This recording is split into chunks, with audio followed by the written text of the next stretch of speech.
Astaga, apa-apaan ini? Bajuku basah kena air kotormu. Maaf, Bu, saya tidak sengaja. Tangan kasar Ibu Ratna mendarat telak di pipi menantunya. Kirana, gara-gara perempuan kampung ini, malu-maluin saya di depan lobi hotel. Tahu tidak berapa harga gaun saya ini? Amarah Ibu Ratna tidak berhenti di situ. Tangannya menjambak rambut Kirana dengan kasar. Bu, orang-orang lihat. Sudahlah, ayo kita masuk, kata Baskara, suaminya. Kenapa juga ibu harus menjambak Kirana di sini? Malu, Bu, semua orang memperhatikan kita. Puluhan staf berjas serempak mengambil posisi. Petugas keamanan membuka jalan di kedua sisi, sementara para asisten pribadi siaga dengan tablet di tangan mereka. Itulah Bapak Tirtayasa, pimpinan Nusantara Group, konglomerat peringkat 3 di Indonesia, seorang legenda hidup dalam dunia bisnis negeri ini. Setiap langkah yang ia ambil seolah mengubah udara di sekitarnya. Orang-orang di lobi tanpa sadar memperbaiki postur mereka. Namun, pria itu tiba-tiba berhenti. Matanya bertemu dengan Kirana yang berdiri di sudut dekat pintu darurat. Kedua mata Pak Tirtayasa terbelalak. Wajah itu, wajah yang telah ia cari selama 3 tahun. Tanpa memedulikan rombongannya, Pak Tirtayasa bergegas maju. Suasana menjadi riuh, para pengawalnya panik dan segera mengikutinya. Lalu, pinggangnya menekuk dalam. 90 derajat, pria paling berpengaruh ketiga di dunia bisnis Indonesia itu, kini membungkuk hormat di hadapan wanita ini. Saya sudah berusaha keras mencari Anda. Kenapa Anda bisa ada di tempat seperti ini? Sebenarnya, siapa wanita ini, dan apa saja yang telah ia alami hingga sampai di titik ini? Mari kita putar waktu kembali. Di sebuah gang padat di kawasan Tebet, Jakarta. Hujan gerimis di musim penghujan membasahi jalanan pada suatu sore. Daun-daun basah menempel di aspal di bawah cahaya lampu jalan. Di lantai 2 sebuah rumah di kompleks padat itu, hanya satu jendela yang lampunya menyala terang. Di dalam cahaya itu, seorang wanita bergerak tanpa henti. Dialah Kirana, di atas meja dapur, cumi-cumi bertumpuk seperti gunung. Besar dan kecil, semuanya menebarkan bau amis yang pekat. Kedua tangan Kirana sudah memerah, dan di setiap ruas jarinya terdapat luka-luka kecil. Tinta cumi sudah mengotori pergelangan tangannya, tetapi Kirana tidak berhenti. Total ada 70 ekor. Ini adalah pekerjaan yang ia mulai sejak kemarin untuk persiapan acara syukuran besok pagi. Ibu mertuanya, Ratna, berdiri bersedekap di ambang pintu dapur. Ia mengenakan kardigan berwarna mencolok dan kalung emas tebal. Tak secuil pun ia berniat membantu. Kerjamu itu kenapa lambat sekali? Bagaimana kalau besok pagi tidak selesai? Kirana menjawab sambil terus membungkuk. Pasti selesai, Bu. Sebentar lagi juga beres. Suaranya terdengar lelah, tetapi tidak ada sedikit pun keluhan. Ibu Ratna mencibir. Katanya dari keluarga nelayan di Lombok, tapi kerjanya lamban. Dulu di laut kamu menangkap apa saja? Apa selemut ini juga? Kirana tidak menjawab. Ia hanya mempercepat gerakan tangannya. Setiap kali ada acara besar, Ibu Ratna selalu mengundang ibu-ibu arisan sosialitanya ke rumah. Baginya, menunjukkan bahwa masakan di rumahnya lebih mewah daripada makanan di apartemen teman-temannya adalah acara terpenting dalam setahun. Dan semua persiapannya, dari awal hingga akhir, adalah tugas Kirana, membersihkan hidangan laut, membuat bumbu sate, merebus daging, memotong buah, menata meja, mencuci piring, hingga bersih-bersih setelahnya. Semuanya ia kerjakan sendiri. Di hadapan para tamunya, Ibu Ratna selalu berkata, menantu saya ini kan asalnya dari Lombok, jadi tangannya jago sekali masak hidangan laut. Semua masakan hari ini dia yang buat. Loh, para tamu akan berdecak kagum. Wah, beruntung sekali Bu Ratna, punya menantu hebat. Ibu Ratna hanya akan tersenyum bangga. Padahal, Kirana sendiri tidak pernah ada di acara itu. Ia sibuk mencuci piring di dapur. Tumpukan piring kotor terus berdatangan, dan Kirana hanya diam-diam membersihkannya. Pekerjaan membersihkan cumi baru selesai pukul 2 dini hari. Kirana menegakkan punggungnya. Terdengar bunyi krek. Ia memejamkan mata sejenak. Dari jendela dapur, ia bisa melihat langit Jakarta. Langit hitam tanpa satu bintang pun. Di Lombok, pada jam seperti ini, langit akan penuh dengan bintang. Ia teringat malam-malam ketika ia dan ibunya duduk berdampingan, mendengarkan suara ombak sambil menghitung bintang. Kirana memejamkan matanya. Rasanya ia bisa mendengar suara ombak itu. Rasanya ia bisa mencium aroma angin laut yang asin. Kirana, masih berdiri di situ? Cucian piring terakhir itu, kenapa tidak kamu kerjakan? Suara Ibu Ratna terdengar dari lorong. Kirana membuka matanya. Iya, Bu. Ini saya kerjakan. Keesokan paginya, ruang tamu penuh sesak dengan orang. Ibu Ratna tersenyum lebar sambil menyalami para sosialita. Di atas meja, makanan yang disiapkan Kirana semalaman tersaji melimpah. Ada gulai cumi, sate lilit, udang bakar madu, dan aneka hidangan lainnya. Seorang ibu berceletuk sambil mengambil sate. Bu Ratna ini benar-benar beruntung. Ya, masakan menantunya luar biasa. Ibu Ratna tertawa senang. Tentu saja. Menantu itu? Kan? Memang sudah seharusnya begitu. Mau zaman modern atau tidak, kalau mertua sudah menyuruh, ya harus dikerjakan. Hahaha. Kirana mendengar semua itu, tetapi tidak menanggapinya. Saat itu, ia sedang di dapur membalik bakwan sayur berikutnya. Minyak panas meletup. Satu percikan mengenai punggung tangannya, meninggalkan titik merah. Kirana tidak bergeming dan melanjutkan pekerjaannya. Baskara, suaminya, bersandar di pintu dapur. Satenya sudah matang? Cepat antarkan. Tamu-tamu sudah menunggu. Kirana mengangkat kepalanya. Mas, tolong bantu aku sedikit. Baskara tertawa. Tawa yang tanpa rasa malu. Kenapa aku harus bantu? Ibu sedang menjamu tamu. Aku juga harus ada di sana. Lagi pula, acara di rumah kita ini tidak seberapa repotnya. Harusnya kamu bersyukur. Setelah itu, ia berbalik pergi begitu saja. Kirana menatap spatula di tangannya. Di rumah ini, Kirana bukan seorang menantu. Bukan juga seorang istri.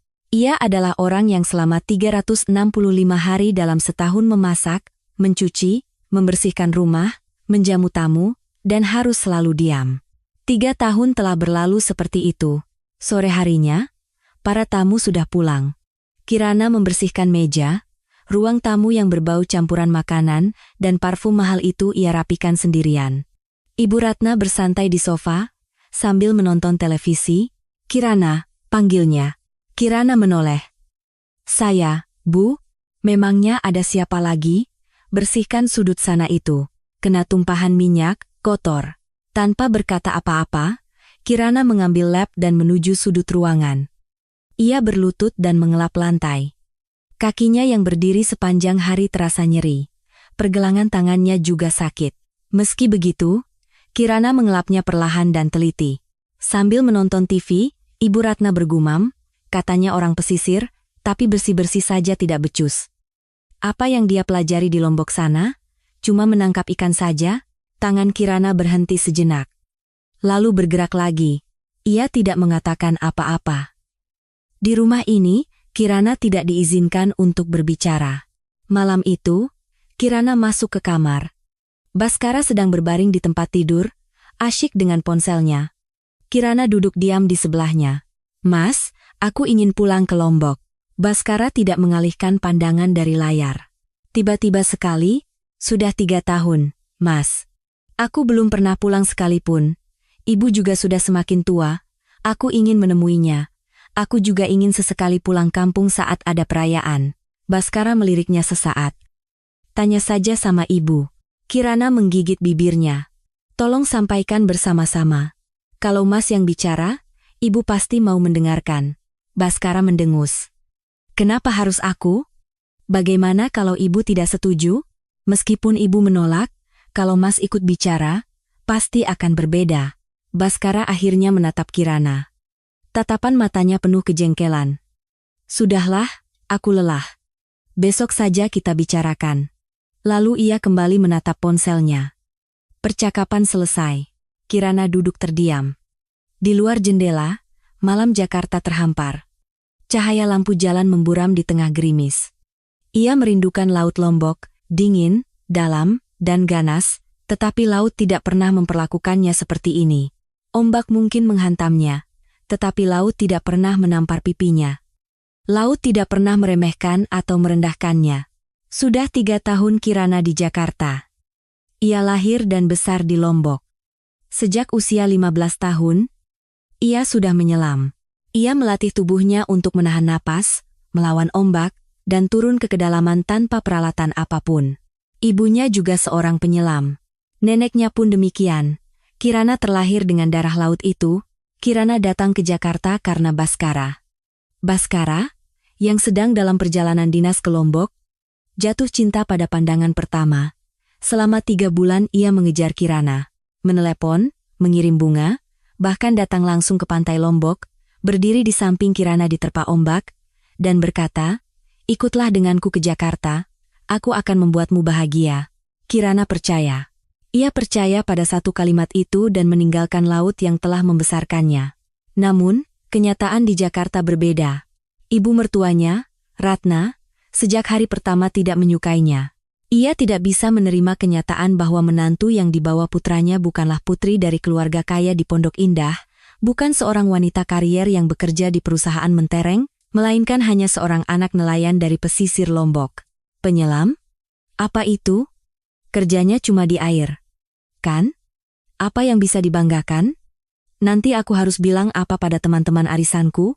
Di hadapan kata-kata itu, Baskara hanya diam. Malam itu, Kirana menangis sendirian di balik selimut. Ia bersabar, dan terus bersabar. 3 tahun telah berlalu. Kirana masih terus bersabar. Beberapa hari kemudian, saat Ibu Ratna sedang menonton televisi, tiba-tiba ia berteriak memanggil Kirana. "Kirana, cepat kemari." Kirana berlari dari dapur. Ibu Ratna menunjuk ke layar televisi. Di layar, pemandangan Lombok terhampar, laut biru, mercusuar putih, dan kebun kelapa yang menghijau. Itu di mana? Lombok, kan? Kirana menatap layar. Hatinya terenyuh. Iya, Bu. Sepertinya di sekitar Senggigi. Ibu Ratna berdecak. Betul. Katanya pesta promosi Baskara akan diadakan di Lombok. Perusahaan yang menanggung semua. Hotel dan lain-lain. Aku harus ikut. Mata Kirana berbinar. Jantungnya berdebar. Ibu? Apa? Apa saya juga boleh ikut? Ibu Ratna menatapnya. Apa? Kirana berbicara dengan hati-hati namun penuh harap. Itu kampung halaman saya, Bu. Sudah 3 tahun saya tidak pulang. Ibu saya sudah tua dan tinggal sendirian. Saya ingin sekali menemuinya. Ekspresi Ibu Ratna perlahan mengeras. Memangnya kamu pikir ini piknik keluarga? Seenaknya saja mau ikut? Kalau saya ikut, saya bisa membantu, Bu. Saya tahu seluk-beluk Lombok, bisa menunjukkan warung makan seafood yang enak. Ibu Ratna tertawa sinis. Bantuan? Matanya menatap Kirana dengan tulus. Saya mohon, Bu. Sekali ini saja. Ibu Ratna memandanginya dari ujung kaki hingga ujung kepala dengan tatapan dingin. Kamu ini benar-benar tidak tahu diri. Bibirnya mencibir. Pesta promosi itu bukan acara jalan-jalan. Ada para direktur, para petinggi perusahaan. Kalau aku membawa menantu seorang anak nelayan, mau ditaruh di mana mukaku? Memalukan. Tapi, Bu, Ibu Ratna melangkah maju. Suaranya merendah. Kamu itu, sebelum menjadi menantuku, adalah orang yang mengurus rumah ini. Kalau sudah menikah dengan anakku, aturanku adalah hukum bagimu. Mengerti? Jaga saja rumah ini baik-baik. Ibu Ratna berbalik. Kirana hanya bisa berdiri mematung. Tak ada kata yang bisa keluar. Kedua tangannya gemetar. Ia menggenggamnya erat. Di luar jendela, langit Jakarta di musim penghujan terlihat. Tinggi, jauh, dan dingin. Di bawah langit itu, di suatu tempat, ada Laut Lombok. Mungkin saat ini, ibunya sedang menonton televisi sendirian di kamar. Menunggu kapan putrinya akan pulang. Kirana memejamkan mata. Menyelam bagi seorang wanita pesisir Lombok bukanlah tentang menahan rasa takut. Ini tentang turun ke kedalaman bersama rasa takut itu. Tidak peduli sedingin dan segelap apapun kedalaman laut, ia tidak menyerah dan akan kembali ke atas membawa seekor ikan atau kerang. Kirana merasa hidupnya di rumah ini pun seperti itu. Ia turun ke kedalaman setiap hari bersama rasa takut. Tapi laut punya batas. Sedalam apapun ia turun, akan ada saatnya ia harus kembali ke permukaan. Kirana pun merasakannya. Ia tahu seberapa dalam ia telah tenggelam, dan napasnya kini hampir habis. Tanpa tahu sampai kapan bisa bertahan, Kirana kembali melangkah ke dapur. Punggungnya terlihat begitu tenang. Setenang lautan sebelum badai. Beberapa hari berlalu. Kirana sedang menyiapkan makan malam di dapur. Gulai mendidih pelan dan ikan goreng berwarna keemasan. Menyiapkan makan malam tepat waktu saat Baskara pulang kerja adalah saat paling menegangkan bagi Kirana. Nasi terlalu lembek pun dimarahi, sayur terlalu hambar pun dicela. Saat itulah, suara Baskara tiba-tiba meninggi di ruang tamu. Bu, aku berhasil. Aku dipindahkan ke kantor pusat. Ibu Ratna melompat dari sofa. Benarkah, Baskara? Benar kamu pindah ke pusat? Iya. Naik jabatan jadi manajer. Akhirnya, ya Tuhan. Ya Tuhan. Ibu Ratna menangkupkan kedua tangannya dan melompat-lompat kecil. Kalung emasnya berayun. Wanita yang tadinya asyik menonton sinetron itu kini matanya berkaca-kaca. Ibu sudah tahu, Nak. Kamu sudah bekerja keras di divisi itu? Tentu saja kamu pantas mendapatkannya. Sangat pantas. Kirana mendengar suara itu dari dapur. Tangannya yang sedang mengaduk sayur lodeh sejenak berhenti. Ia berpikir harus mengucapkan selamat. Bagaimanapun juga, dia adalah suaminya, orang yang telah hidup bersamanya selama 3 tahun. Kirana keluar ke ambang pintu dapur. Mas, selamat atas promosinya. Baskara, yang masih dalam pelukan ibunya, menoleh. Oh, iya. Hanya itu. Ibu Ratna bahkan tidak melirik Kirana sama sekali. Kirana kembali ke dapur. Ia mengambil sendok sayur dan mengaduk masakannya.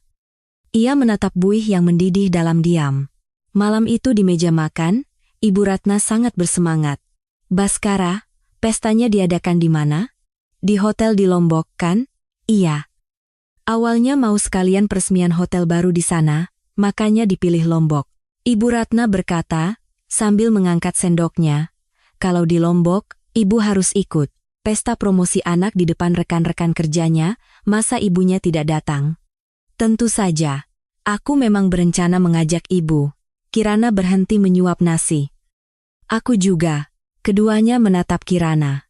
Kirana berkata dengan hati-hati, Mas, bolehkah aku ikut? Itu kampung halamanku, dan aku sudah lama tidak bertemu ibu. Ibu Ratna meletakkan sendoknya. Wajahnya mengeras. Baskara menatap Kirana. Matanya sedikit goyah. Sepertinya ia sempat berpikir untuk membela istrinya, tetapi tatapan itu cepat menghilang. Terserah ibu saja. Ibu Ratna perlahan menatap Kirana. Sudah kubilang, kan? Kamu jaga rumah. Bu, kita sedang makan. Hanya itu pembelaan Baskara. Ibu Ratna mengambil kembali sendoknya dan melanjutkan makan. Kirana mengatupkan bibirnya rapat-rapat. Malam itu, Kirana berkemas sendirian di kamarnya. Ia mengeluarkan tas dan membukanya. Kalau jadi ke Lombok, ia harus membawa oleh-oleh untuk ibunya, juga sepatu kets yang sudah lama tidak ia pakai. Ia ingin mencium bau laut. Ingin merendam kakinya di ombak. Ingin menggandeng tangan ibunya dan berjalan sampai ke ujung dermaga. Kirana dengan hati-hati memasukkan pakaian ke dalam tas. Jantungnya berdebar. Siapa tahu ibunya berubah pikiran. Siapa tahu Baskara mau membujuk ibunya. Harapan itu, meski terus dipatahkan, selalu tumbuh kembali. Seperti buih yang selalu naik ke permukaan dari kedalaman laut manapun, Kirana berhenti saat tasnya baru terisi setengah. Lalu ia menutupnya pelan-pelan. Ia berpikir lebih baik menunggu kepastian. Jika ia sudah selesai berkemas dan ternyata tidak boleh pergi, rasanya akan lebih menyakitkan. Keesokan paginya, ponsel Baskara berdering. Ia menjawab telepon. Setelah mendengarkan sejenak, matanya membesar. Apa? Ke Jakarta? Pak Tirtayasa sendiri yang akan datang? Ibu Ratna menjulurkan kepalanya dari dapur. Ada apa? Baskara menutup telepon dan berkata, lokasi pestanya berubah. Jadwal hotel di Lombok diundur, jadi pestanya dipindahkan ke Jakarta. Dan kali ini, Pak Tirtayasa dari Nusantara Group akan datang langsung. Pak Tirtayasa? Iya. Kebetulan perusahaan kita akan menjalin kemitraan dengan Nusantara Group, jadi acaranya jadi lebih besar. Semua keluarga diminta hadir. Mata Ibu Ratna berbinar. Semua keluarga hadir? Berarti aku juga harus pergi, kan? Tentu saja, Bu. Ibu Ratna melempar celemeknya, sudah bersemangat. Aku harus pakai baju apa, ya? Pakai gaun desainer yang kubeli waktu itu saja. Kalau Pak Tirtayasa datang, penampilanku harus sempurna. Kirana mendengar semua itu. Rencana ke Lombok batal? Wajah ibunya? Suara ombak? Angin asin? Semuanya lenyap. Kirana berdiri di depan wastafel dapur. Mencuci piring. Tangannya bergerak seperti mesin. Baskara masuk ke dapur. Hei, kamu juga harus ikut. Kirana mengangkat kepalanya. Aku? Sudah diumumkan semua keluarga harus hadir. Kamu istriku. Aneh kalau kamu tidak datang. Kirana berpikir sejenak.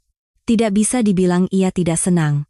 Pergi keluar lebih baik daripada hanya di rumah. Tapi ada sesuatu yang membuatnya cemas. Bagaimana dengan ibu? Ibu kenapa? Ibu kan tidak suka mengajakku pergi. Baskara melambaikan tangannya. Ini sudah pengumuman resmi. Mau tidak mau. Aneh kan kalau istri tidak ada. Cepat bersiap. Lalu ia pergi lagi. Kirana mengeringkan tangannya yang basah di lap. Pagi hari keberangkatan. Ibu Ratna sudah berdiri di depan pintu. Ia mengenakan gaun desainer yang mewah, lengkap dengan kalung mutiara besar. Tas tangannya dari merek terkenal. Penampilannya sangat jelas meniru gaya para sosialita Jakarta. Baskara membawa barang-barang. Kirana keluar diam-diam sambil membawa tasnya. Di pintu, Ibu Ratna memandang Kirana dari atas ke bawah. Itu apa? Kamu mau datang pakai baju itu? Kirana menunduk melihat pakaiannya. Baju bepergian yang bersih dan rapi. Ini baju terbaik saya, Bu. Ibu Ratna mendecakkan lidah. Astaga. Memalukan. Mereka masuk ke mobil. Baskara menyetir. Ibu Ratna duduk di kursi depan. Kirana di belakang.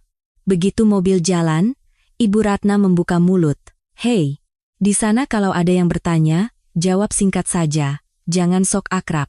Jangan sebut-sebut soal nelayan juga. Mengerti? Kirana menjawab sambil melihat keluar jendela. Iya, Bu. Dan waktu makan, jangan sentuh makanan duluan. Tunggu sampai orang yang lebih tua selesai makan. Iya. Ibu Ratna menatap Kirana melalui kaca spion. Jangan tersenyum. Kalau kamu cengengesan pamer gigi, kelihatan norak. Baskara menyetir tanpa komentar. Seolah apa yang dikatakan ibunya adalah hal yang wajar, ia hanya menatap lurus ke depan. Kirana menyandarkan kepalanya ke jendela. Jalanan Jakarta berlalu begitu cepat. Kirana menghela napas pelan, tiba-tiba Baskara berkata, "Oh iya, Bu, kita tidak bawa hadiah untuk atasan. Seharusnya kita bawa sesuatu untuk merayakan promosiku." Ibu Ratna menepuk tangannya. Benar juga. Tidak enak kalau datang dengan tangan kosong. Baskara memutar mobil. Ada tempat yang menjual paket lobster segar di dekat pasar ikan. Hadiah premium. Kita mampir ke sana saja. Mobil berhenti di depan sebuah toko khusus hasil laut. Baskara masuk dan keluar membawa satu set hadiah lobster premium. Lobster-lobster itu tersusun rapi di dalam kotak kayu, dengan kemasan yang bagus, harganya pasti tidak murah. Ibu Ratna mengangguk puas melihat kotak itu. Nah, begini baru pantas. Kalau tangan kosong, kita bisa diremehkan. Tapi ini berat. Baskara melihat ke arah Kirana. Hei, kamu yang bawa. Kirana menerima kotak itu. Cukup berat hingga harus dipegang dengan kedua tangan. Kotak lobster itu basah, dan dasarnya semakin lembab saat dipegang. Di dalam mobil, Ibu Ratna kembali bersuara.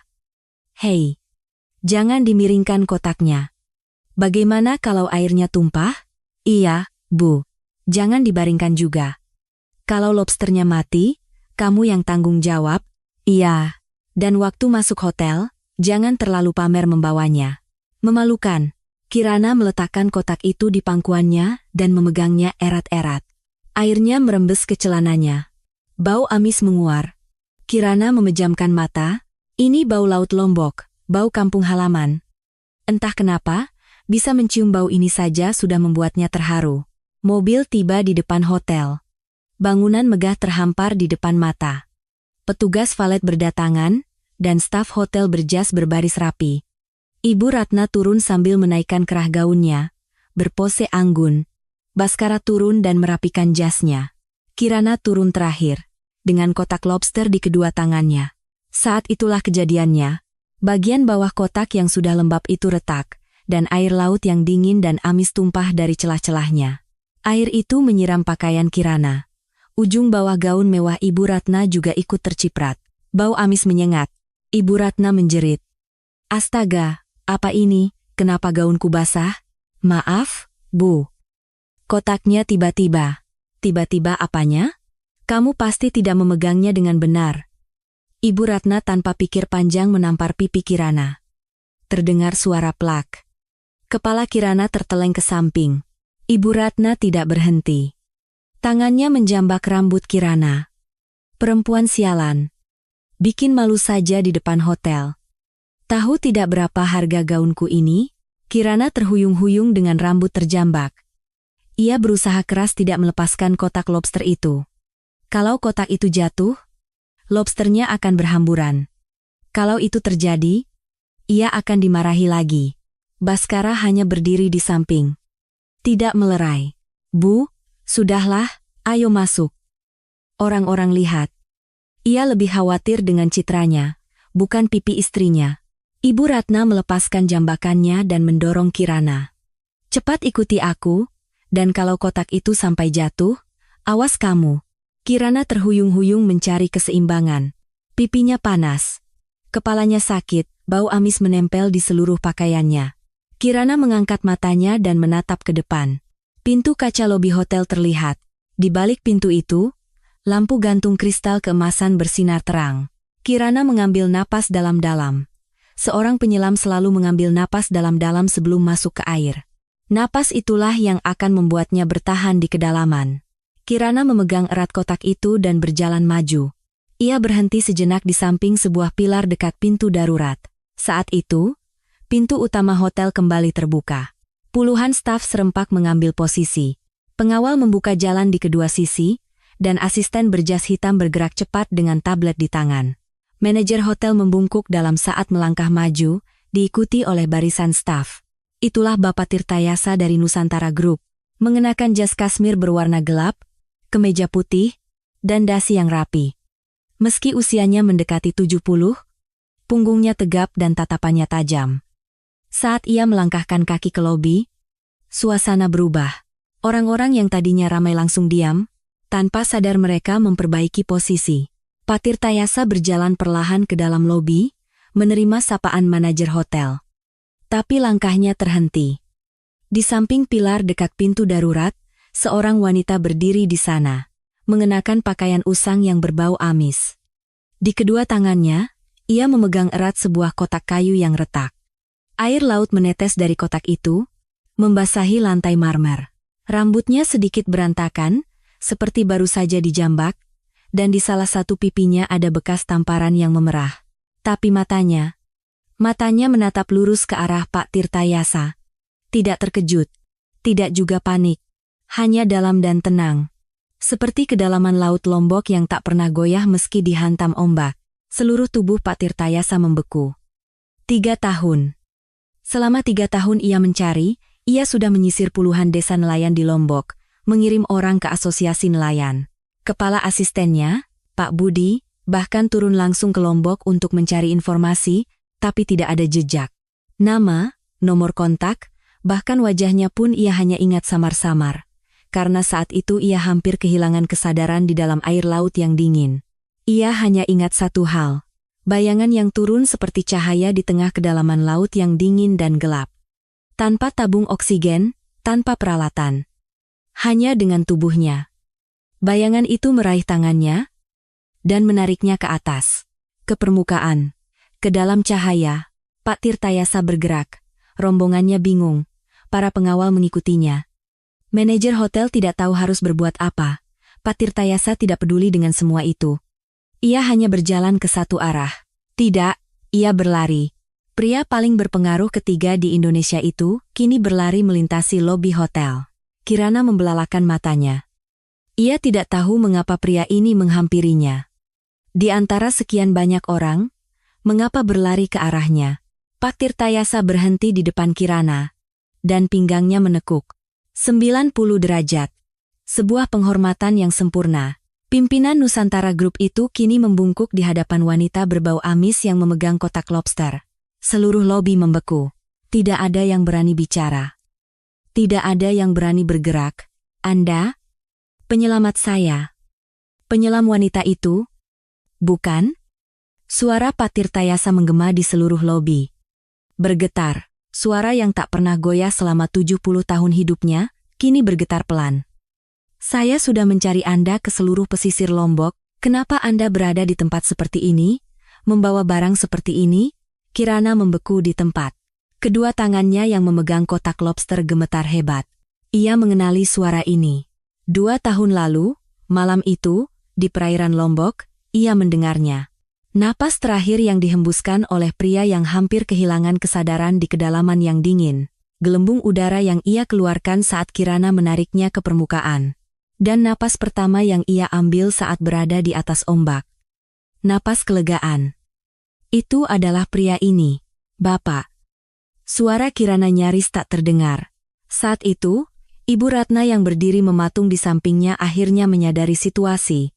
Darah seolah surut dari wajahnya. Wajahnya memucat. Baru saja ia menjambak rambut wanita itu, baru saja ia menampar pipinya. Pipi wanita yang diberi hormat 90 derajat oleh pimpinan Nusantara Group, mulut Ibu Ratna terkunci. Baskara pun sama. Wajahnya kaku seperti batu, hanya matanya yang berkedip-kedip. Pak Tirtayasa menegakkan tubuhnya. Ia menatap Kirana, matanya memerah.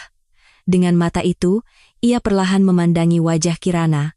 Dan tatapannya berhenti. Pada bekas tamparan yang terlihat jelas di salah satu pipinya, tatapan Pak Tirtayasa berubah. Tatapan yang tadinya hangat kini menjadi dingin sedingin es. Suhunya seolah turun drastis. Suhu di seluruh lobi seakan ikut mendingin.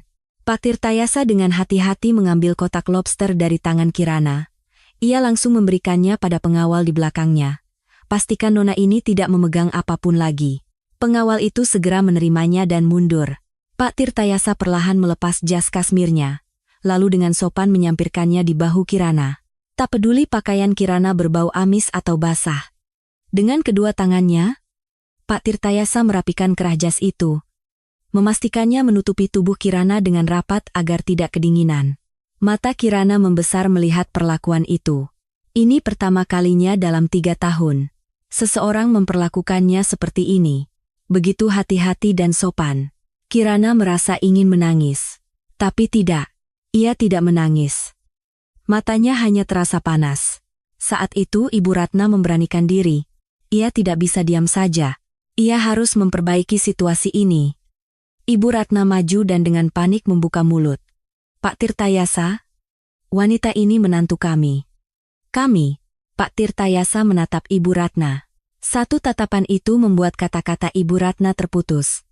Ia tidak bisa melanjutkan. Tenggorokannya tercekat. Seumur hidupnya ia baru pertama kali menerima tatapan sedingin ini. Seperti bilah es. Baskara pun ikut maju. Bapak? Sebenarnya tidak seperti itu. Kami hanya... Pak Tirtayasa membuka mulut. Hanya satu kalimat. Jadi, penyelamat nyawa saya tidak lebih berharga dari sekotak lobster di mata kalian? Suaranya menggelegar di lobi. Ibu Ratna dan Baskara membeku. Pak Tirtayasa menatap keduanya bergantian.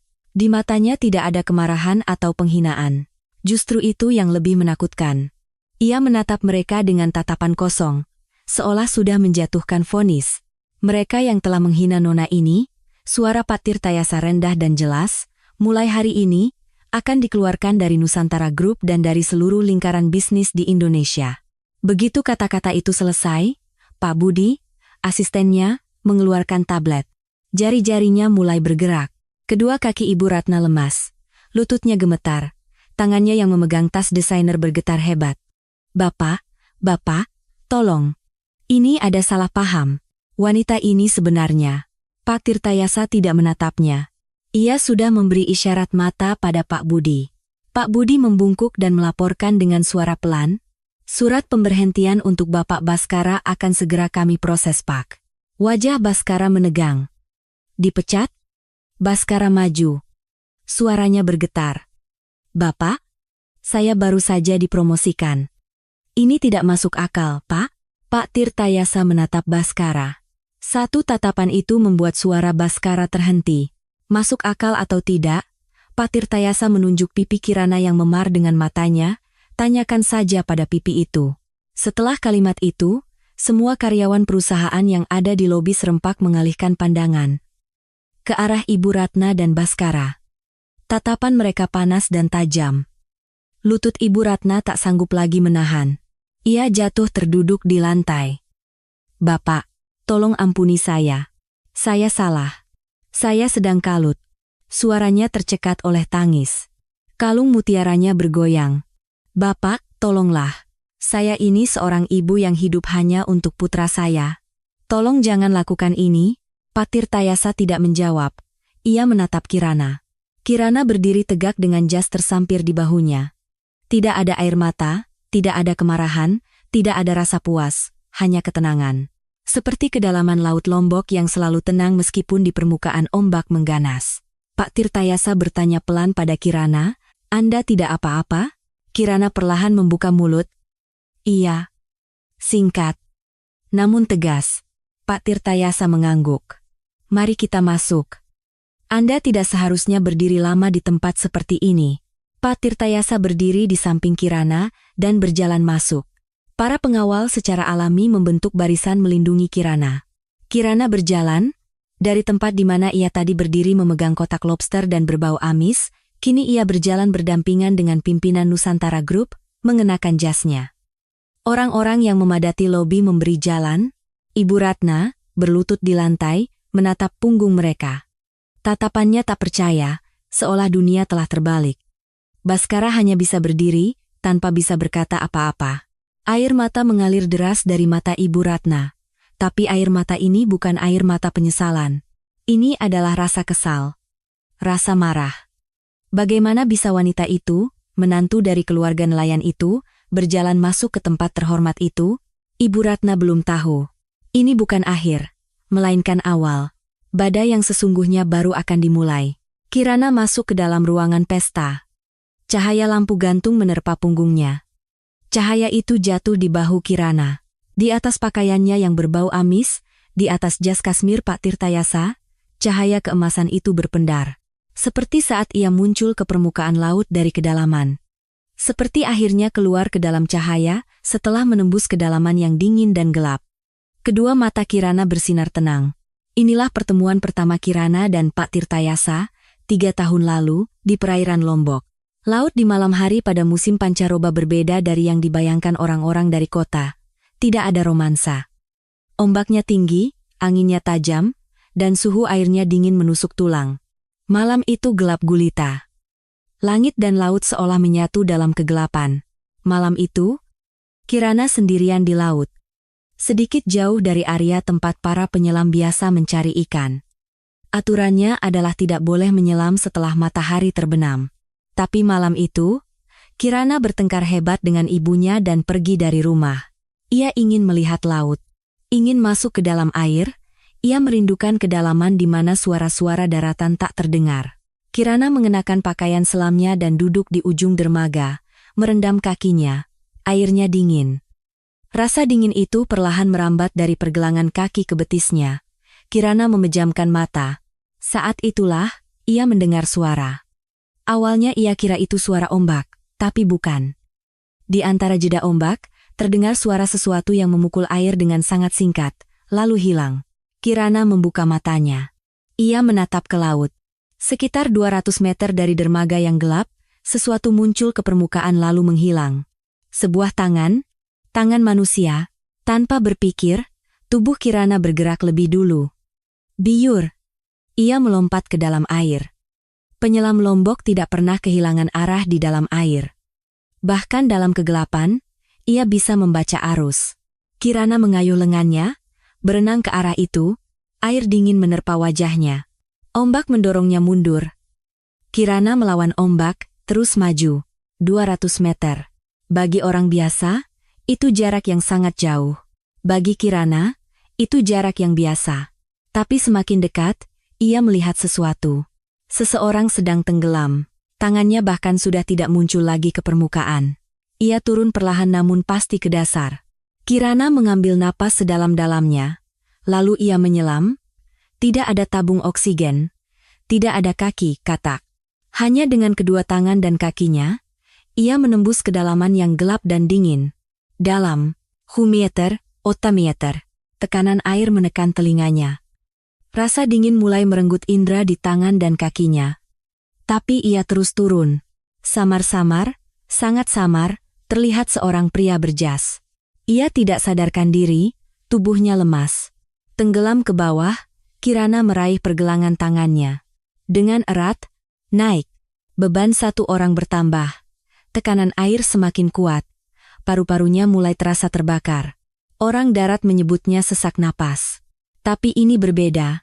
Ini adalah rasa sakit seperti paru-paru diremas. Pandangannya mulai kabur. Di tengah rasa sakit yang memuncak, Kirana tidak melepaskan genggamannya. Menyelam bagi wanita pesisir Lombok adalah tentang tidak menyerah. Naik, terus naik. Permukaan air terlihat. Bluerp. Keduanya muncul ke permukaan. Kirana mengangkat kepala pria itu ke atas air sambil menopang punggungnya. Pria itu terbatuk, memuntahkan air. Kesadarannya kembali. Kirana juga menghirup udara. Paru-parunya terbuka lebar. Udara dingin masuk. Inilah rasanya. Rasa udara pertama yang dihirup setelah keluar dari dalam air. Untuk inilah seorang penyelam turun ke kedalaman. Pria itu memegang lengan Kirana. Tenaganya lemah, tapi ia berusaha tidak melepaskan. Kirana menarik pria itu menuju dermaga. Ombak menghantam, suhu tubuhnya menurun. Tapi ia terus berenang. Sampai di dermaga. Kirana menarik pria itu ke atas bebatuan. Dengan sekuat tenaga. Tenaga terakhirnya. Pria itu tergeletak di atas dermaga. Batuk, dan batuk lagi. Memuntahkan air laut. Bernapas. Ia selamat. Kirana juga terduduk di atas batu. Kedua kakinya gemetar, tangannya bergetar. Meskipun mengenakan pakaian selam, tubuhnya mendingin. Pria itu dengan susah payah mengangkat kepalanya. Karena malam yang gelap, wajahnya tidak terlihat jelas. Tapi tatapannya terlihat. Tatapan seseorang yang selamat, air mata mengalir dari matanya. Dari wajah yang sepertinya tak pernah menangis selama 70 tahun, kini mengalir air mata. Anda. Pria itu mencoba bicara. Suaranya tidak keluar. Kirana melambaikan tangan. Nanti saja. Sekarang atur napas Anda dulu. Lalu Kirana mengeluarkan ponselnya dan menelepon 119. Selama menunggu tim penyelamat datang, Kirana duduk di samping pria itu. Angin menusuk tulang. Ombak menghantam dermaga. Kirana menggertakkan giginya, bertahan. Pria itu menatap Kirana. Anda? Penyelam? Kirana mengangguk. Terima kasih. Singkat. Tapi di dalam dua kata itu terkandung segalanya. Kirana tidak berkata apa-apa. Suara tim penyelamat terdengar. Cahaya lampu menyorot ke laut. Kirana berdiri. Tim penyelamat sudah datang. Saya pergi dulu. Pria itu memegang pergelangan tangan Kirana. Setidaknya boleh saya tahu nama Anda? Suara ombak keras. Suara tim penyelamat semakin dekat. Kirana tersenyum tipis. Saya penyelam dari Lombok. Hanya itu. Kirana turun dari dermaga dan menghilang ke dalam kegelapan. Tim penyelamat menghampiri pria itu. Pria itu menatap lama ke dalam kegelapan. Ia tidak tahu namanya. Wajahnya pun samar tertutup kegelapan. Tapi ia tahu sentuhan tangannya. Tangan yang dingin, kuat, namun tidak pernah melepaskan. Pria itu adalah Bapak Tirtayasa, pimpinan Nusantara Group. Malam itu, Pak Tirtayasa diculik oleh pesaing bisnisnya saat ia keluar dari acara peresmian hotel di Lombok. Mobilnya dibawa ke arah yang salah, matanya ditutup dan dibawa ke suatu tempat. Saat penutup matanya dibuka di atas sebuah yacht, sekelilingnya sudah lautan lepas. Ancaman dimulai. Mereka meminta surat penyerahan hak bisnis. Pak Tirtayasa menolak. Lalu ia dilempar ke laut. Setelah matahari terbenam, suhu air sudah pada tingkat yang sulit bagi manusia untuk bertahan lama. Pak Tirtayasa bisa berenang. Tapi setelah berpuluh-puluh menit, ia mulai kelelahan. Saat kesadarannya mulai memudar, sebuah cahaya turun. Bukan, sebuah bayangan. Tanpa tabung oksigen, tanpa peralatan, hanya sesosok tubuh yang turun ke kedalaman, tangan itu meraihnya. Menariknya ke atas. Pak Tirtayasa tidak pernah melupakan momen itu, bahkan setelah 2 tahun berlalu. Saat pulih di rumah sakit, ia langsung memberi perintah pada asistennya, cari penyelam wanita itu. Harus ditemukan, dan ia harus membalas budinya. Tapi ia tidak ditemukan. Mereka sudah bertanya ke asosiasi nelayan, menyisir seluruh desa nelayan di sekitar Senggigi. Mereka bilang ia adalah penyelam handal yang sangat mengenal Laut Lombok. Tapi tidak ada yang mengenal orang yang muncul dan menghilang begitu saja. Atau mungkin mereka tahu, tapi tidak mau memberitahu.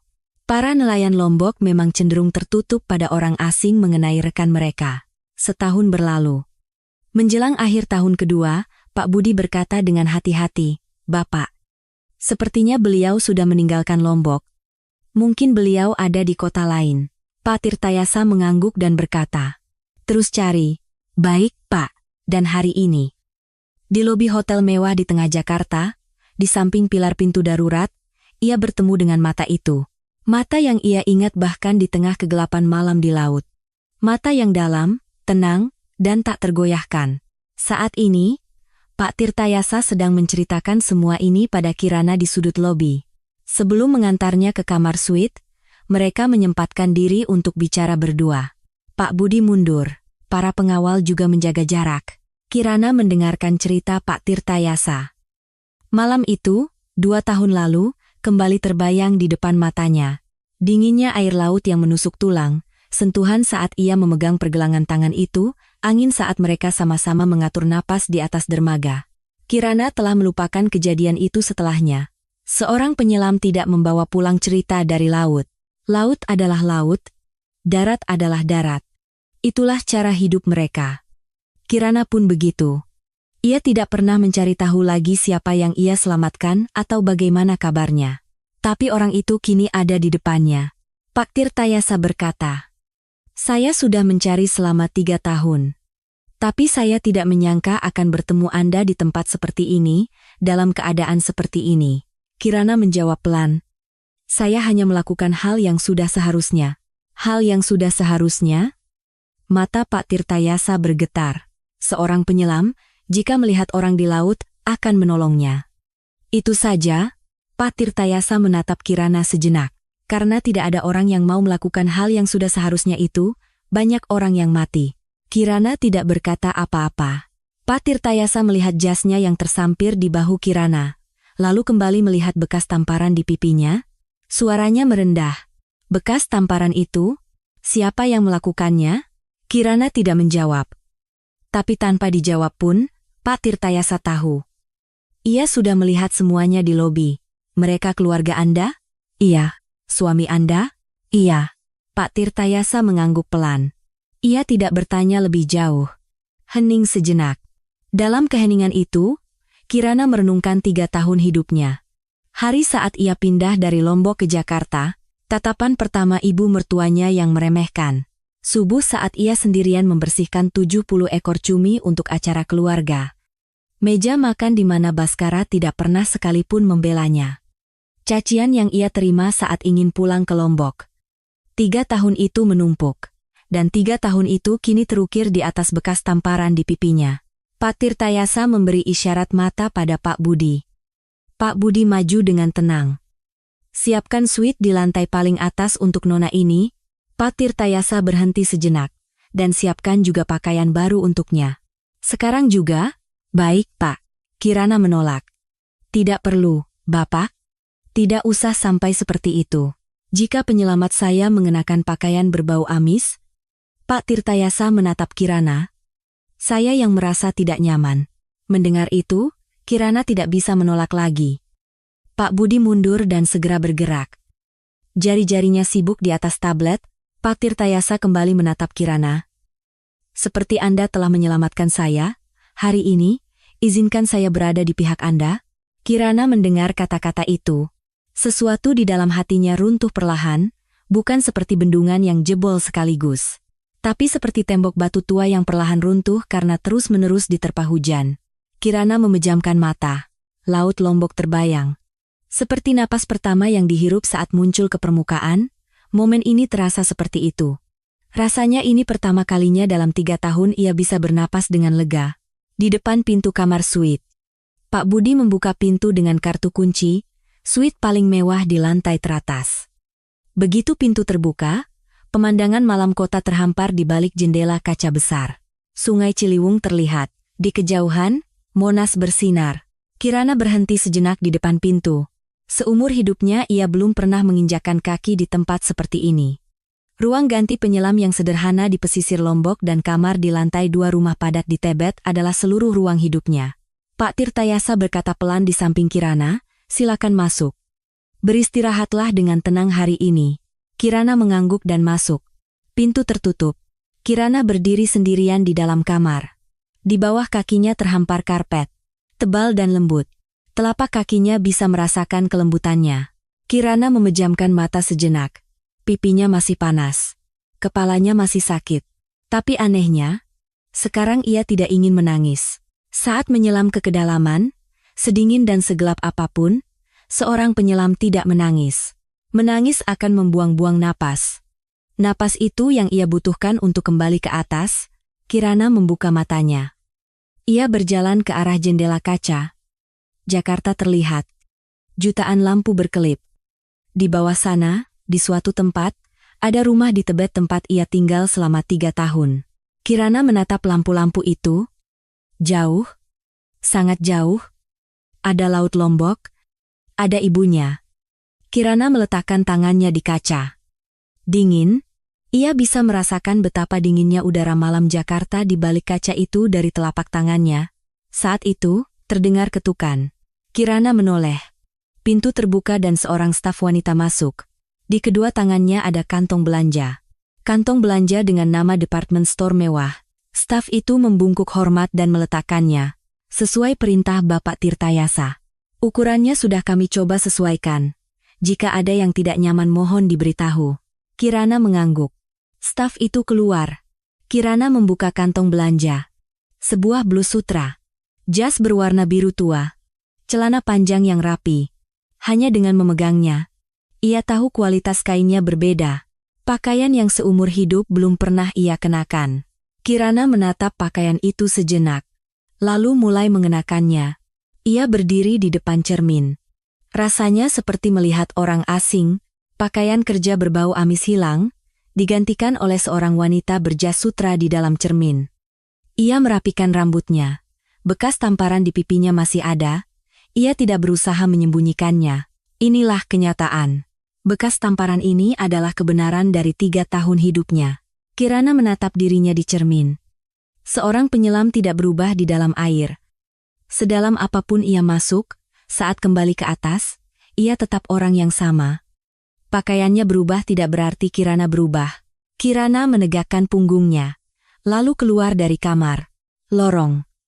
Tapi di ujung lorong, seseorang sedang menunggu. Ibu Ratna.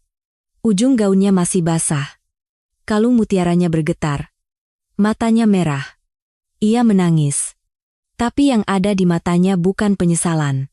Di sampingnya berdiri Baskara. Jasnya kusut. Wajahnya terlihat sangat lelah. Ibu Ratna melihat Kirana. Memandanginya dari atas ke bawah. Tatapannya saat melihat Kirana yang mengenakan pakaian baru terasa aneh. Campuran antara kaget, tidak suka, dan takut. Ibu Ratna berjalan ke arah Kirana. Kirana, suaranya direndahkan. Berhati-hati agar tidak terdengar orang lain. Kita perlu bicara, ayo ke sudut sana. Kirana tetap di tempatnya. Kalau ada yang ingin ibu sampaikan, sampaikan saja di sini. Mata Ibu Ratna menyipit. Wah, sombong sekali kamu sekarang. Berani-beraninya kamu melawan orang tua. Kirana tidak menjawab. Ibu Ratna mengulurkan tangan dan mencengkeram lengan Kirana. Menariknya. Membawanya ke sudut dekat pintu darurat. Baskara mengikuti di belakang. Ruang sempit hanya untuk mereka bertiga. Ibu Ratna menatap Kirana. Dan ekspresinya berubah. Bukan lagi wanita yang tadi berlutut dan menangis di lobi. Tatapannya menjadi dingin. Sudut bibirnya terangkat. Wanita ini belum juga sadar. Wah, Senang sekali ya. Sekarang kamu pasti merasa hebat, kan? Kirana menatap Ibu Ratna. Hanya karena Pak Tirtayasa menyebutmu penyelamatnya. Kamu pikir dunia sudah terbalik? Dasar perempuan kampung, berani-beraninya kamu bergaya seperti ini. Kirana tidak berkata apa-apa. Ibu Ratna melangkah lebih dekat. Dengar baik-baik. Sekarang juga. Pergi temui Pak Tirtayasa dan bilang semua ini salah paham. Mengerti? Jelaskan betapa susahnya hidup kita, betapa Baskara adalah pekerja keras, lalu batalkan pemecatannya. Kamu kan penyelamatnya. Masa permintaan seperti itu saja tidak bisa? Mata Kirana bergetar. Tapi getaran itu bukan karena takut. Ibu Ratna merendahkan suaranya lagi. Minta juga promosi. Tadinya kan hanya manajer, sekalian saja minta jadi direktur. Pak Tirtayasa pasti akan mengabulkan apapun, kan? Karena kamu penyelamatnya. Kirana menatap Ibu Ratna. Tidak bisa dipercaya. Wanita yang baru saja berlutut di lobi. Wanita yang memohon ampun dan minta diselamatkan. Wanita itu kini mengatakan hal ini. Ibu Ratna melanjutkan. Tidak mau? Ya sudah. Kalau begitu keluar dari rumah ini. Keluar dari rumahku. Mau kamu penyelamat Pak Tirtayasa atau bukan? Kamu tidak pantas jadi istri Baskara. Tidak pantas jadi menantuku. Baskara di sampingnya menimpali sambil bersedekap. Benar. Kata ibu benar. Hei, kamu jangan sombong dulu. Kamu pikir karena kenal Pak Tirtayasa hidupmu akan berubah? Memangnya Pak Tirtayasa akan mengurusimu seumur hidup? Dia hanya berterima kasih sesaat. Tapi kami ini keluargamu, orang yang akan hidup bersamamu selamanya. Kamu tidak tahu mana yang lebih penting? Kirana menatap keduanya bergantian. Suaminya, ibu mertuanya, orang yang telah hidup bersamanya selama 3 tahun. 3 tahun di mana Kirana ditampar, dijambak, disebut pembantu, tapi ia tetap bertahan karena mereka adalah keluarga. Ia pikir, keluarga harus dimaafkan. Ia pikir, seorang penyelam tidak pernah menyalahkan lautan. Tapi sekarang ia mendengar apa yang dikatakan kedua orang ini. Pipinya masih panas, kepalanya masih sakit. Dan lebih lama, lebih dalam dari pipi dan kepalanya, ada luka yang menumpuk selama 3 tahun. Sesuatu bergerak di dalam mata Kirana. Di dalam mata yang dingin dan tenang itu, sebuah percikan api muncul.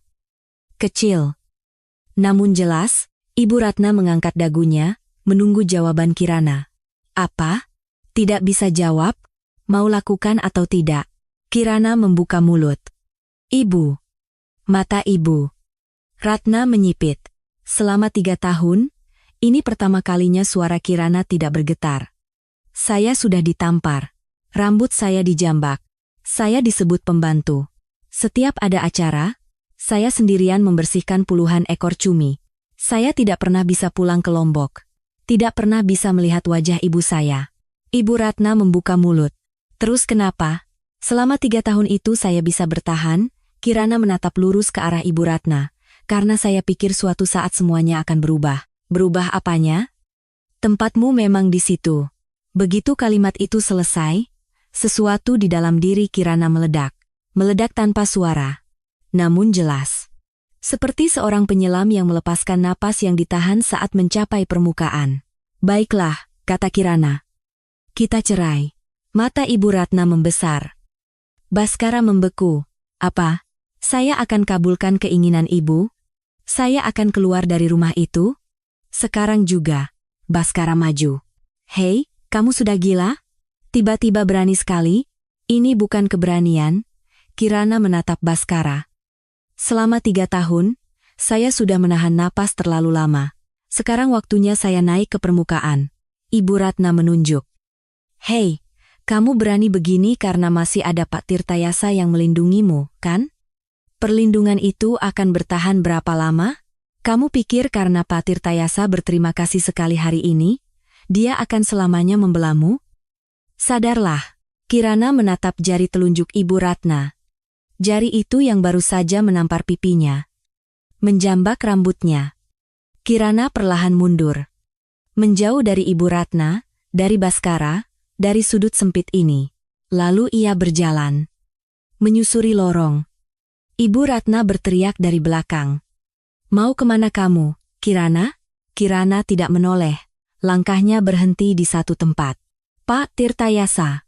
Ia sedang berdiri bersama Pak Budi di dekat pintu masuk ruang pesta dan melihat Kirana berjalan mendekat. Ia melihat ekspresi Kirana. Pak Tirtayasa melangkah maju. Ada apa? Kirana berhenti di depan Pak Tirtayasa. Mengenakan jas biru tua yang rapi, punggungnya tegak, namun bekas tamparan masih ada di pipinya. Kirana menatap Pak Tirtayasa.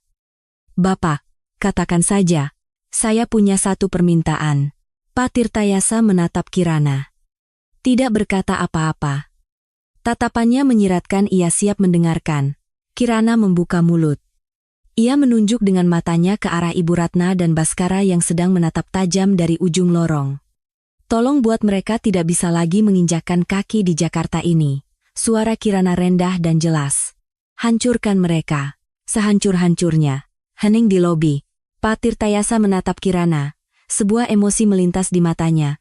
Bukan keterkejutan. Bukan juga kasihan. Ia melihat bekas tamparan di pipi Kirana. Sekali lagi, terlihat jelas. Di bawah lampu hotel, terlihat semakin jelas. Rahang Pak Tirtayasa mengeras. Perlahan namun pasti, ia menggertakkan giginya. Pak Budi di sampingnya melihat pemandangan itu. Selama 15 tahun di sisi Pak Tirtayasa, ia hanya beberapa kali melihat ekspresi itu. Dan setiap kali, keesokan harinya selalu ada seseorang yang hancur total. Pak Tirtayasa berkata pada Kirana, betapa beratnya penderitaan Anda. Hanya itu, tapi di hadapan kata-kata itu, untuk pertama kalinya mata Kirana terasa panas. Selama 3 tahun, ia tidak pernah mendengar kata-kata itu. Tidak ada yang pernah bertanya betapa berat penderitaannya. Kirana merasa ingin menangis. Tapi ia tidak menangis. Seorang penyelam tidak menangis di laut. Di dalam air mata akan larut bersama air laut. Kirana mengangguk. Pak Tirtayasa menatap Pak Budi. Hanya satu kata. Mulai. Jari-jari Pak Budi mulai bergerak di atas tablet. Dari ujung lorong, wajah Ibu Ratna yang melihat pemandangan itu memucat. Baskara memegang lengan ibunya. Keduanya tahu. Sesuatu baru saja dimulai. Tapi sudah terlambat. Kirana berjalan berdampingan dengan Pak Tirtayasa masuk ke dalam ruang pesta. Di balik jendela kaca besar, pemandangan malam terhampar. Jutaan lampu terlihat di bawah. Kirana menatap lampu-lampu itu. Selama 3 tahun ia berada di bawah lampu-lampu itu. Di tengah lampu-lampu itu, ia menahan napas, dijambak, ditampar. Sekarang ia sudah naik ke permukaan. Ke dalam cahaya, punggung Kirana berdiri tegak. Penyelam wanita terakhir yang lahir dari Laut Lombok. Ia akhirnya bisa bernapas. Jari-jari Pak Budi tidak berhenti bergerak. Di atas tablet dan di telepon. Secara bersamaan, perintah menyebar ke berbagai tempat. Tim hukum Nusantara Group, tim audit, dan jaringan koneksi yang telah dibangun Pak Tirtayasa selama puluhan tahun. Pak Tirtayasa masuk ke ruang pesta dan duduk berdampingan dengan Kirana. Orang-orang yang berkumpul di sana berbisik-bisik. Pimpinan Nusantara Group duduk di sebelah wanita itu. Ada yang melihat saat Pak Tirtayasa melepas jasnya dan menyampirkannya di bahu wanita itu di lobi. Ada juga yang melihat saat ia membungkuk hormat. Tatapan penuh tanya mengarah pada Kirana. Kirana menerima tatapan itu dengan tegap. Tidak menghindar. Tidak juga menunduk. Saat menyelam ke kedalaman laut, seorang penyelam tidak memejamkan mata. Bahkan dalam kegelapan, ia membuka mata dan mencari arah. Kirana melakukan hal yang sama sekarang. Di lorong luar ruang pesta, terjadi hal lain. Ibu Ratna dan Baskara berdiri di sudut, memegang lengan satu sama lain. Keduanya tidak bisa masuk ke ruang pesta. Tidak. Mereka tidak diizinkan masuk. Tadi di pintu masuk, mereka dihentikan dengan sopan. Seorang petugas keamanan dari Nusantara Group berkata dengan sopan namun tegas. Mohon maaf, ini perintah dari Bapak Tirtayasa. Hanya itu, Ibu Ratna berdiri dengan bibir gemetar. Baskara mengeluarkan ponselnya, menelepon kantor, tidak ada yang mengangkat. Menelepon atasannya, tersambung, tapi suara atasannya aneh. Pak Baskara, tadi ada telepon dari tim HRD. Besok pagi Anda diminta datang ke kantor pusat. Atasannya ragu-ragu, disuruh membawa barang-barang pribadi Anda. Tangan Baskara lemas. Barang-barang pribadi? Saya juga tidak tahu detailnya, ini perintah dari atas. Telepon terputus. Baskara menatap Ibu Ratna. Ibu Ratna menatap Baskara. Tidak ada kata-kata di antara mereka. Dari dalam ruang pesta terdengar suara tawa. Musik klasik mengalun. Suara gelas beradu terdengar. Semua suara itu kini terdengar seperti cerita dari dunia lain bagi mereka. Mulai malam itu, pergerakan dimulai. Tim hukum dan tim audit Nusantara Group bergerak serentak. Berkas-berkas dengan nama Baskara mulai menumpuk. Riwayat penggunaan kartu kredit perusahaan. 3 tahun riwayat penggunaan kartu kredit diperiksa satu persatu. Ada tanggal-tanggal yang tercatat sebagai perjalanan dinas. Tapi di tanggal itu, lokasi Baskara terdeteksi di hotel mewah di Jakarta, bukan di lokasi dinas. Bukan sekali. Puluhan kali. Catatan check-in hotel muncul. Tidak sendirian. Klaim biaya perjalanan dinas palsu. Kwitansi-kwitansi yang dimanipulasi ditemukan. Riwayat amplop tunai dari vendor saat hari raya terungkap. Biaya entertain klien yang ternyata digunakan untuk hiburan pribadi. Penggelapan dana dan penyalahgunaan jabatan. Pak Budi merangkum semua ini dalam sebuah laporan dan menyerahkannya pada Pak Tirtayasa. Pak Tirtayasa membolak-balik laporan itu lembar demi lembar. Ajukan tuntutan pidana? Baik, Pak, dan sebarkan ke seluruh industri. Pak Budi mengangguk. Perlukah kami beritahu juga bahwa dia adalah orang yang menampar penyelamat Bapak? Pak Tirtayasa menutup laporan itu dan berkata, "Itu, biar aku sendiri yang memberitahu." Mulai keesokan harinya, grup-grup WhatsApp para pebisnis menjadi ramai. Dalam pertemuan-pertemuan para petinggi perusahaan, cerita itu menyebar. Cerita tentang seseorang yang berani mengganggu penyelamat Pak Tirtayasa. Dan orang itu adalah menantunya sendiri. Dan melakukannya secara terbuka di lobi hotel. Dari perusahaan kecil hingga perusahaan besar di Indonesia, nama Baskara masuk ke dalam daftar hitam dalam waktu kurang dari 3 hari. Pintu pekerjaan tertutup, satu persatu. Semuanya, giliran Ibu Ratna. Rumah di Tebet yang sangat ia banggakan. Ada cicilan. Hampir setengah dari harga rumah. Setiap tahun cicilan itu diperpanjang dengan mudah. Tapi kali ini, ada telepon dari bank. "Ibu, mohon maaf, karena ada perubahan kebijakan manajemen risiko internal kami meminta pelunasan sisa cicilan Ibu sekaligus." Ibu Ratna membeku sambil memegang telepon. "Pelunasan sekaligus? Tiba-tiba sekali? Mohon maaf, Bu. Ini perintah dari atasan." Ia menelepon bank lain. Jawaban yang sama. Bank lain lagi, jawaban yang sama. Ibu Ratna menatap Baskara. Baskara tidak bisa mendapatkan pekerjaan. Saat ia datang wawancara, suasananya aneh. Tidak ada panggilan lanjutan. Bahkan, perusahaan yang sudah memberinya surat penerimaan kerja membatalkannya. Ditambah lagi, surat panggilan dari kejaksaan datang. Panggilan sebagai saksi dalam penyelidikan kasus penggelapan dana dan penyalahgunaan jabatan. Baskara terduduk di sofa sambil memegang surat itu. Ibu Ratna duduk lemas di sampingnya. Tidak ada kata-kata di antara mereka. Dari jendela ruang tamu, terlihat gang di kompleks Tebet. Daun-daun berguguran. Diterbangkan angin. Ibu Ratna bergumam, perempuan sialan itu. Kalau tahu akan jadi begini. Baskara menatap ibunya. "Aku yang salah, Bu. Seharusnya dari awal aku membujuknya baik-baik. Masih saja. Bukan penyesalan, hanya merasa strateginya yang salah." Persidangan dimulai. Rekaman CCTV hotel dijadikan bukti. Adegan saat Ibu Ratna menjambak rambut Kirana, menampar pipinya, mendorong Kirana yang sedang memegang kotak lobster.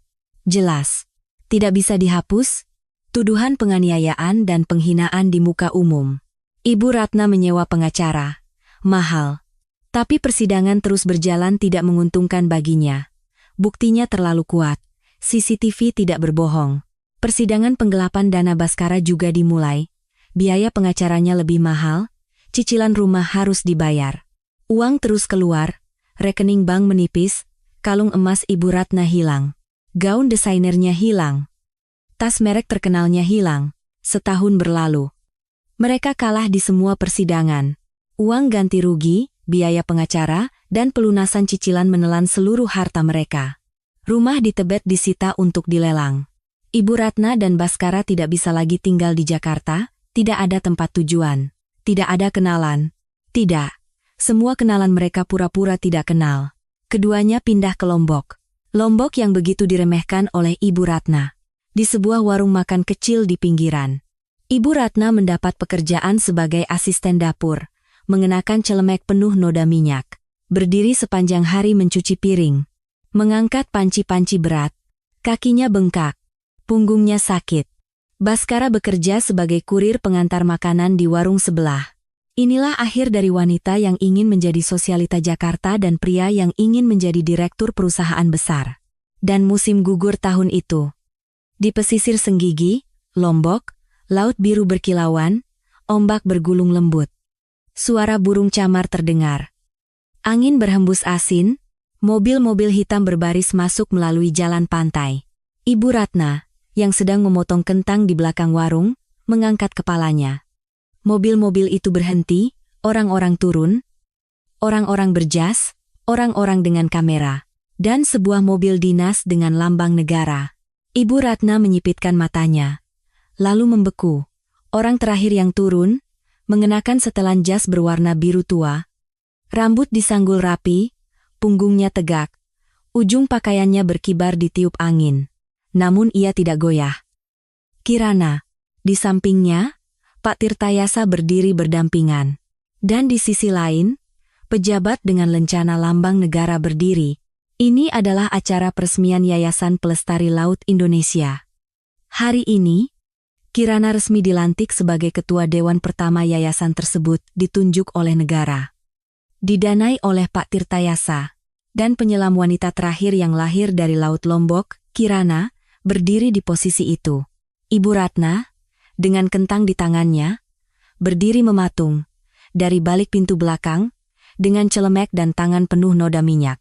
Kirana berjalan ke arah pantai, para wartawan mengikutinya, kilatan kamera menyala. Kirana menatap laut sejenak, ombak datang, Kirana memejamkan mata, suara ombak terdengar, suara angin terdengar, dan rasanya ia seperti mendengar suara ibunya. Kirana nak. Kirana membuka matanya.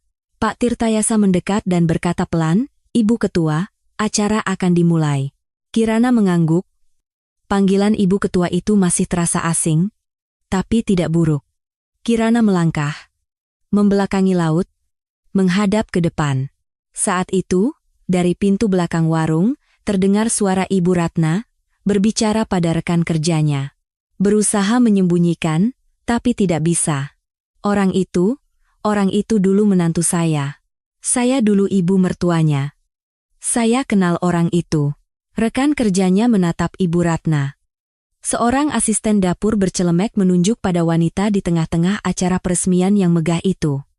Rekan kerjanya hanya mengangguk seadanya. Lalu kembali bekerja. Tidak ada yang percaya.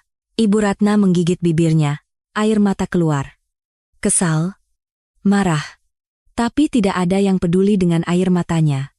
Tidak ada tempat untuk mengadu. Di pulau ini, tidak ada yang mengenal Ibu Ratna. Di kejauhan, di tepi pantai, Kirana sedang memberikan pidato pelantikannya. Suara dari mikrofon terbawa angin. Laut Lombok telah mengajarkan saya dua hal, suara Kirana. Pertama, sedalam apapun lautan, pasti ada dasarnya. Dan kedua, jika kita berhasil naik ke permukaan, pasti ada cahaya. Ombak berdebur. Burung camar bersahutan. Angin menyibak rambut Kirana. Ia terus berbicara sambil merasakan hembusan angin. Saya sudah sangat lama berada di kedalaman yang sangat dalam. Saya turun sampai napas saya hampir habis. Tapi, seorang penyelam bukanlah orang yang turun, melainkan orang yang naik. Orang yang selalu kembali ke atas apapun yang ia bawa. Para hadirin mendengarkan dengan hikmat. Pak Tirtayasa mengangguk mendengar kata-kata itu. Kirana mengangkat kepalanya dan menatap laut. Laut Lombok, biru, dalam, dan luas. Kirana tersenyum pelan. Senyum yang tidak pernah ada selama 3 tahun, bukan senyum yang dipaksakan. Bukan senyum menyakitkan yang coba ia tampilkan saat ditampar. Ini senyum yang tulus, senyum seorang penyelam di hadapan lautnya. Sore tiba. Acara pelantikan selesai dan orang-orang satu persatu pergi. Kirana tinggal sendirian di tepi pantai. Ia melepas sepatunya. Berjalan tanpa alas kaki di atas pasir. Dingin, tapi akrab. Ia mengenal dingin ini. Dingin yang ia kenal seumur hidupnya. Ombak naik ke atas punggung kakinya. Kirana berdiri di sana. Laut Lombok. Rumahnya. Kirana memejamkan mata. Suara ombak terdengar. Ibunya masih hidup. Sekarang ia bisa sering pulang. Sekarang ia bisa berjalan di pantai ini bersama-sama. Sekarang ia bisa duduk berdampingan di ujung dermaga dan menghitung bintang. Angin meniup rambut Kirana. Asin. Setetes air mata mengalir dari mata Kirana. Hilang ditiup angin laut.